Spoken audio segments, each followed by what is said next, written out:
In the name of the Father, and of the Son, and of the Holy Spirit. Amen. My dear brothers and sisters, we are reflecting on the great mystery of the Assumption of Our Lady into heaven. And in this context, it is also good that we reflect about the mystery of death.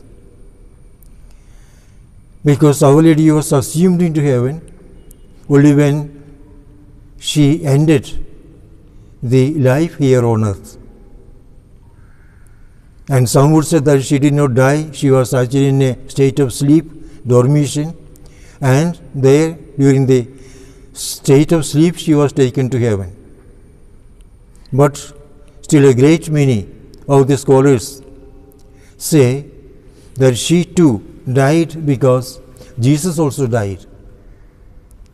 And so she doesn't seem to be fully exempt from the natural law of death. But you must remember the death of Mary, even if she has died, it does not come as a punishment for her sin.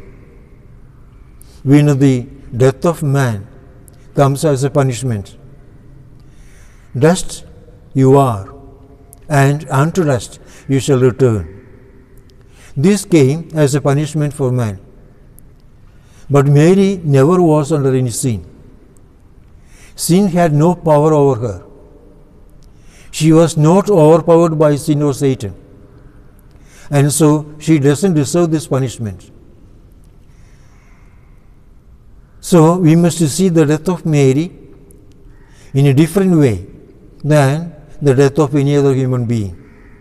Jesus died because he took upon himself the sin of the world, whereas Our Lady was not under sin. So her death is to be seen as the most pleasant, sweet, joyful experience of passing on to God.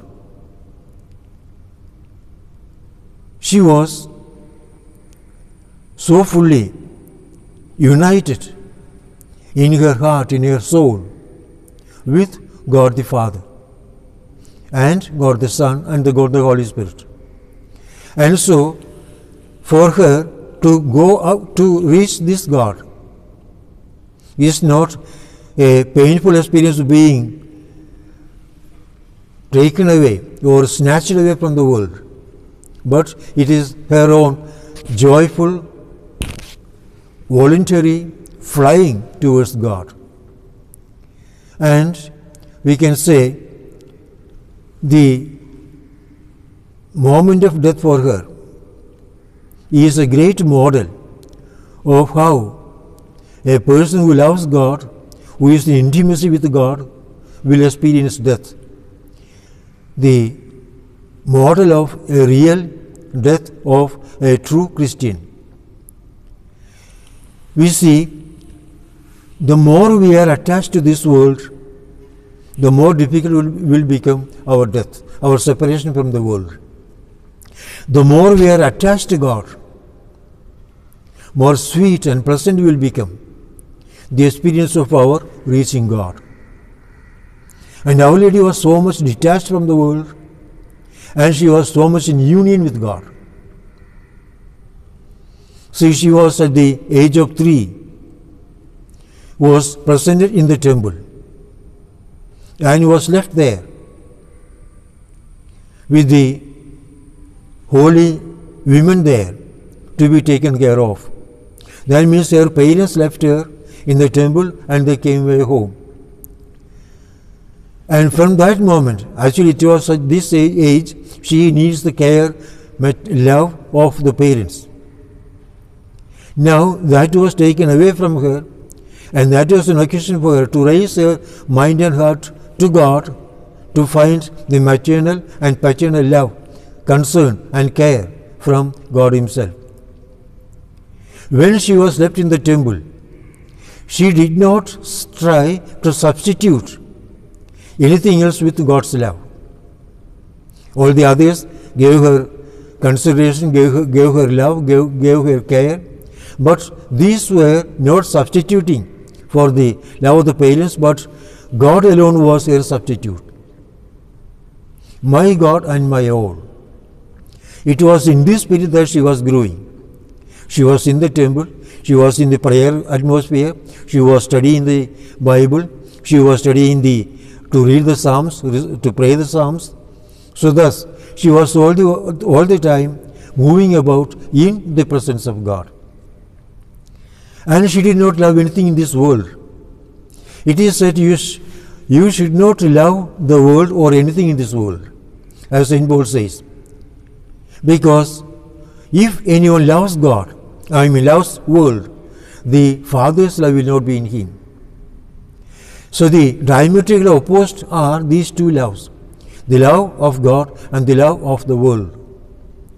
We renounce the love of the world and we go closer and closer to God's love. We imbibe more and more the love of the world, we get away and away from God and His love. So our concern must be always to be fully filled with God's love. And in her heart, there was nothing left that was not of God. God was the only whole thing the only thing that filled her heart so fully was God and His love. And we must remember, as we reflect these days on this great mystery of the Assumption, we too are called to live a life in such a way that the death will not be an experience of pain and an experience of being snatched away from the world. A beautiful example can be said about a banana. When the banana is very tender, the skin is so closely attached to it, and we cannot separate the skin, we cannot peel it out. If we try to remove it, it will come out only in pieces. We will not get the whole skin as one. Whereas, if it is fully matured, and if it is fully ripened, how easy and soft it is that to peel the skin from the kernel of the plant, of the banana. So also, the more we are matured, the more we are filled with God, the more we are attached to God, the easier will become for us our passing from this world, our reaching to God. Because there we find the greatest joy. Because it is for this God that you have been yearning for throughout our life. And in that case, the greatest joy will be our reaching the one whom our soul has been thirsting for. As a deer thirsts for running stream, so also we are thirsting for God.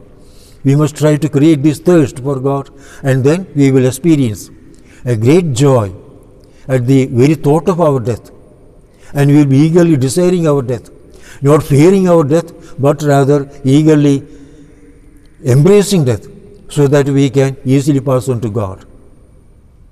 May Our Lady, who is assumed into heaven, who had such sweet experience of passing from this world, help us to have a good death and prepare ourselves for reaching God eternally. In the name of the Father, and of the Son, and of the Holy Spirit. Amen.